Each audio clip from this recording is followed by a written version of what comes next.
I took the dog over to the park, over the golf course in Malabar for a walk. And this kid, there were three kids. They weren't even preteen. They were preteen. One was about 9, one was about 10, would have been about 11, 10, 11, 12 maybe, preteen. And two of his mates walked off, and I was near. And there's a bit of a pond, ugly, ugly pond, which some of the kids, the neighborhood kids, go and fish. They catch something that sort of doesn't look like a fish, but then they throw it back in. They never eat it. You know, there's a cans in there, there's a tire in there. It's disgusting.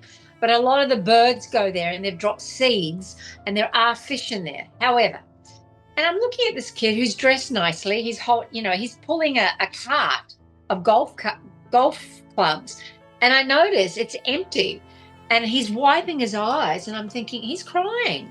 So, and Loki, the dog, is looking at him like, the kid, and he's looking at me like that kid, because that's what he does too. He's like a rescue dog, not a rescue. He's like a service dog. If someone's not feeling good, he goes straight to them.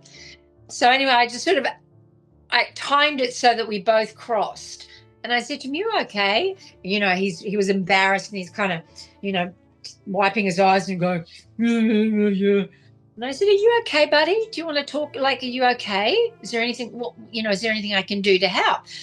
And he went, "No, no, no." And he has face down, and his tears were falling down, and he's pulling the cart. I said, What happened?" And he goes, "Oh," and I could tell he felt really stupid, really embarrassed. And I said, "Just tell me what it is. Can I help you?" And he goes, "I lost my club." I said, "What do you mean you lost your club?" I said, "How did you lose your club?" I said, "Show me." So he took me down to the edge of the water.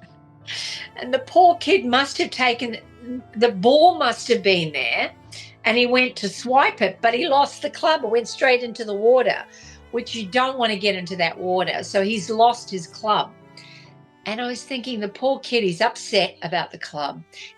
God knows, it might have been his father's, who knows what sort of trouble, but you could tell it was genuinely upset.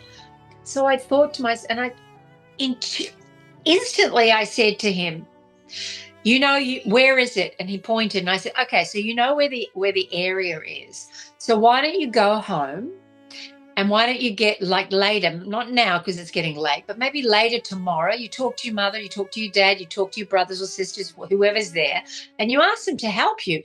Get a rake, get a broom or something, a broom handle, and, you guys could be holding each other. Maybe you have to go into the water, but someone's got you, and you can get it out. If you really want it, you have to work out a plan to get it back." And that's when I thought, that's what it's about. Even the most lost cause, that feeling of loss, there are possibilities to make the half glass, that it's half full, it's not half empty.